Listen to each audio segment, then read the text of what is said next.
It wasn't that I was snooping, at least, not intentionally. I'm not that guy. I trusted her, or at least I thought I did. That night, she was in the shower, and her phone buzzed on the nightstand.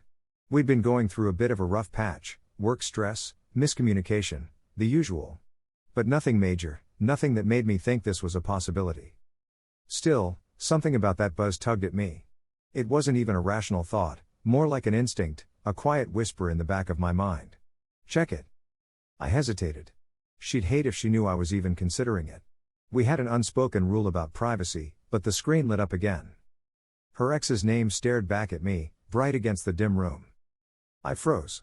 Not because I was surprised they were still in contact, they were friends, and I'd made my peace with that long ago.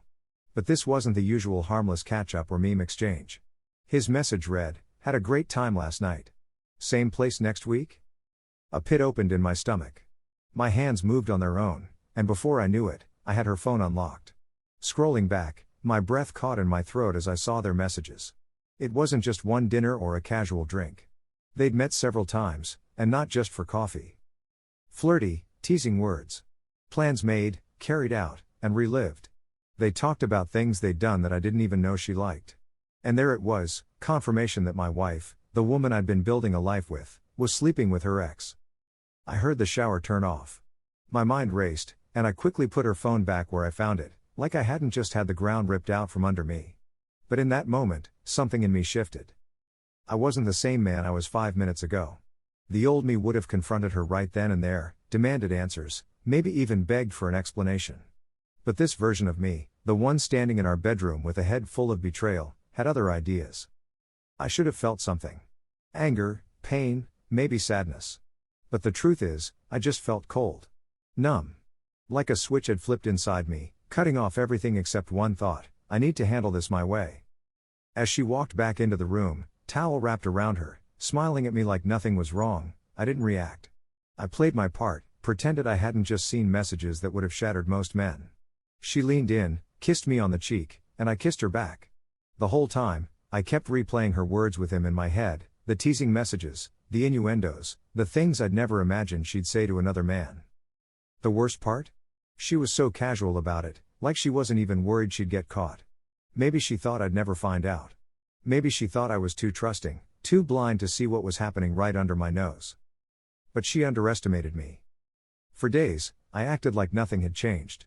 I kept our routine going, work, dinners, lazy evenings on the couch, but all the while, I was planning. I didn't just want to confront her. That would be too easy. She'd probably just cry, say it was a mistake, promise to end it, and expect me to forgive her. No, I wanted to hurt her the way she hurt me. I wanted her to know that I wasn't the fool she thought I was. So, I started watching her more closely. She wasn't stupid, she didn't text him when I was around. But I knew she was still seeing him. She'd come home from girls' nights with her hair a little too messy, her lipstick smudged, her excuses rehearsed but not perfect. It was all in the details. And that's when I got my idea. One night, when things felt normal between us, or as normal as they could feel after what I knew, I made my move. We had been intimate a few times since I'd discovered her betrayal, but this time was different. I made sure to set my phone up just right, hidden on the dresser, filming us without her knowing. I wasn't sure if I'd use it. At first, it was just about having something over her, something I could hold on to for when I needed it. But the more I thought about it, the more I realized what I could do with that video. I didn't just want her to feel guilty. I wanted to destroy the fantasy she had built with her ex. I wanted him to know that, no matter what they had shared in the past, she was still mine. After that night, I couldn't stop thinking about the video. The way she smiled at me, the way her body moved, the little sounds she made that I knew so well. But it wasn't those moments that stuck with me, it was the thought of what her ex would feel if he saw them. I knew they'd been intimate again, that their connection had reignited. That much was obvious from the texts. But I also knew something she didn't. Men like him always think they've won. They get a thrill out of sneaking around, reliving old memories, thinking they've reclaimed something that used to be theirs. They thrive on the idea that they've stolen something away from another man. I was about to take that feeling and twist it. Every time she kissed me goodbye, every time she left the house with a vague excuse about where she was going, I felt the urge to send him the video right then. But I held back. I knew that once I did, there'd be no going back. This wasn't just about revenge, it was about control. I was in the driver's seat now, and I wanted to savor the power I had over both of them. And then it happened again. She came home late one night, the scent of alcohol lingering on her clothes, her makeup just a little too perfect, like she'd touched it up before coming through the door. She smiled at me, but it didn't reach her eyes. "Sorry, girls' night ran late," she said, kicking off her shoes and heading straight for the bathroom. I didn't even need to check her phone this time. I knew where she'd been, and I knew who she'd been with. That was the final push I needed. As soon as she was in the shower, I pulled out my phone. My heart raced, but not with nerves. There was something darkly satisfying about what I was about to do. I scrolled through my camera roll until I found the video. A few taps later, and it was in my messages, ready to send. I typed out a quick message to her ex, "Thought you'd want to see what she's been up to with me." Then I hit send. I sat there, staring at the screen, waiting for the notification that would tell me he'd seen it. My heart pounded in my chest as I pictured his reaction, the shock, the anger, the jealousy.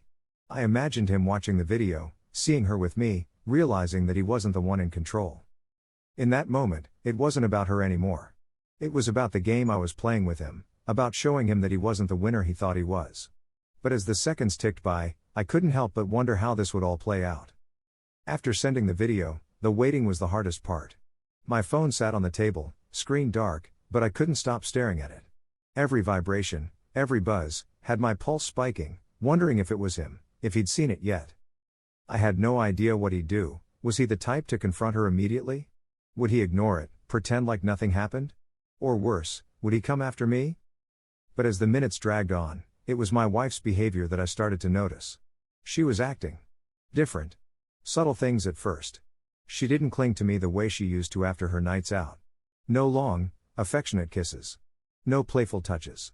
If I didn't know any better, I'd say she was feeling guilty. But I knew her too well. It wasn't guilt. It was fear. A few days later, she got a text while we were sitting on the couch, a movie playing in the background. I watched as she glanced at her phone, and something in her face shifted. She tried to hide it, but I caught the quick flicker of panic in her eyes. I knew instantly, it was him. She got up, excusing herself to the bathroom, and I waited. My hands clenched into fists as I imagined her frantically texting him back, trying to smooth things over, maybe telling him it was a mistake or some desperate lie to keep him from losing it. But there was no undoing what I had set in motion. When she came back, I pretended like I hadn't noticed. She sat down, curled up next to me, but there was an edge to her movements, like she was waiting for something to explode. It was strange, seeing her like that. Normally, she was so confident, so sure of herself. But now? She was unraveling, and I had front row seats. Over the next few days, the tension between us became unbearable. I could tell she was on edge, constantly checking her phone when she thought I wasn't looking. She started canceling plans with her friends more often, staying home instead of going out. I wondered if she was trying to avoid him or if she was scared I knew more than I was letting on. The irony, of course, was that I did know. I knew everything. And it was only a matter of time before it all came crashing down around her. I wasn't sure how it would happen, but I could feel it coming. Like a storm building on the horizon, getting ready to rip through everything in its path. It didn't take long for her to crack. She tried to keep up the appearance of normalcy, but the little things gave her away. She was distracted, her phone constantly in her hand, her eyes darting to the screen whenever a notification came through. She wasn't sleeping as well either. I could feel her tossing and turning next to me at night. I could almost see the wheels turning in her head, trying to figure out if I knew. Trying to piece together what was going on without giving herself away. But the funny thing is, once someone's caught, they stop thinking clearly. Every move they make, every word they say, comes from a place of fear. One morning, I noticed her staring at me over breakfast. Her coffee cup was halfway to her lips, but she wasn't drinking. She was watching me, like she was waiting for me to say something, waiting for the confrontation she knew had to come sooner or later. "Everything okay?" I asked casually, trying to suppress a smile.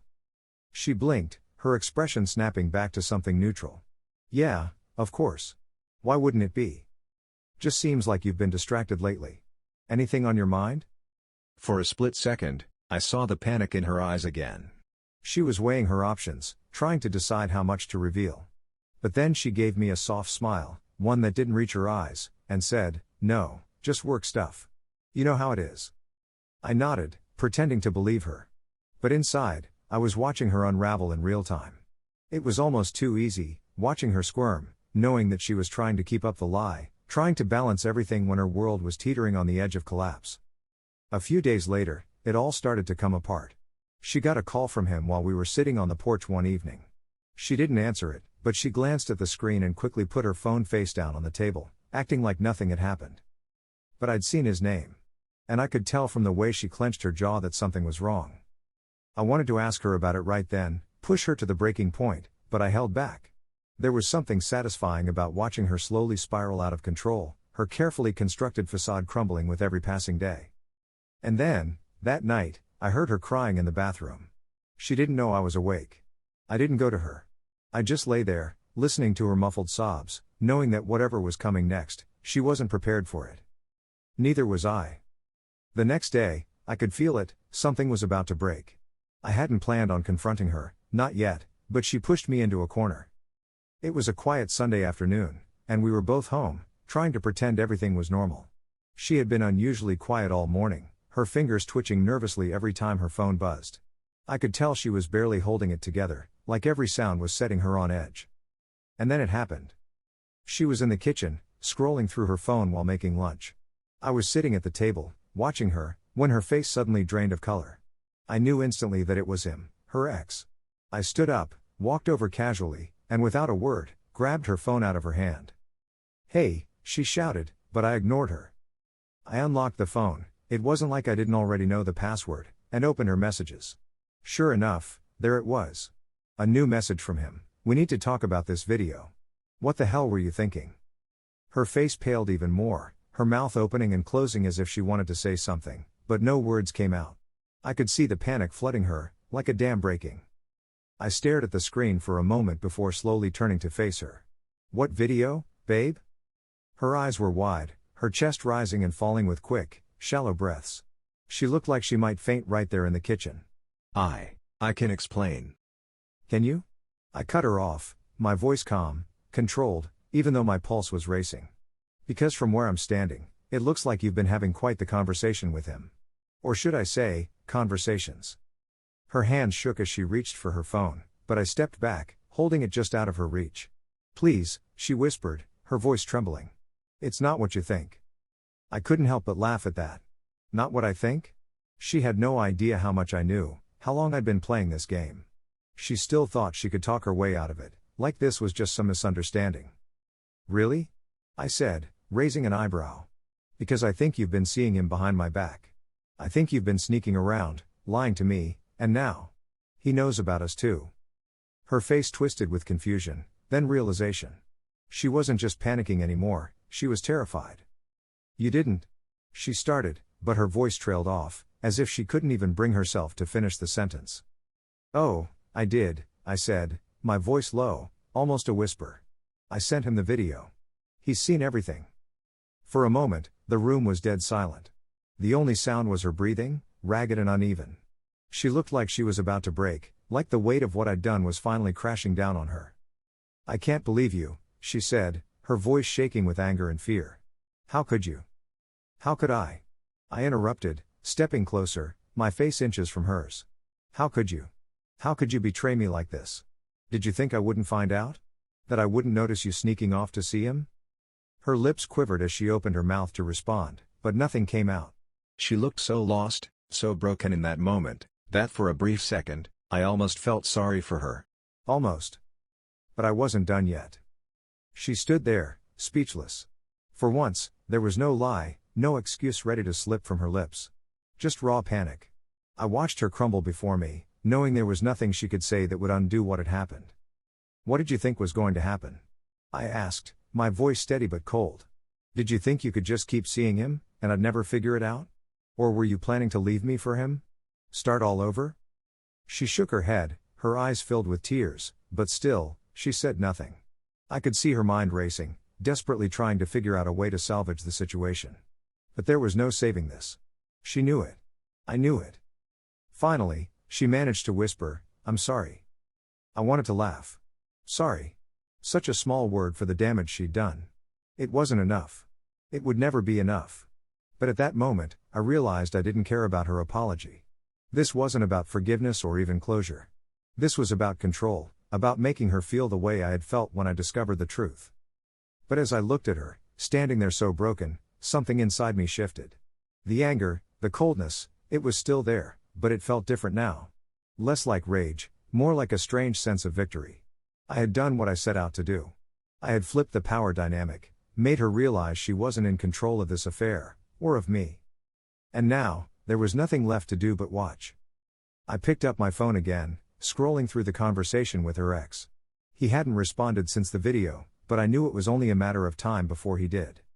She stood frozen, her eyes darting between me and the phone, waiting for the fallout. Waiting for the explosion that would come when he finally reacted. She didn't know if he'd confront her, try to end things, or come after me. She had no idea what would happen next, and that uncertainty was eating her alive. I glanced at her one last time before turning and walking away, leaving her standing there in the kitchen, trembling. I didn't need to say anything more. I had already won. As I sat down on the couch, the phone buzzed in my hand. Her ex had seen the video. I could feel the tension building again, the uncertainty of what would come next hanging in the air like a dark cloud. I didn't know how this would end, if he'd come after me, if she'd try to run, or if this whole mess would just implode in some unexpected way. But for now, I watched her as she stared at her phone, waiting for the world she'd created to collapse. And for the first time in weeks, I felt calm. If you discovered your partner had reconnected with an ex, how would you handle it? Would you confront them, or would you take revenge like I did?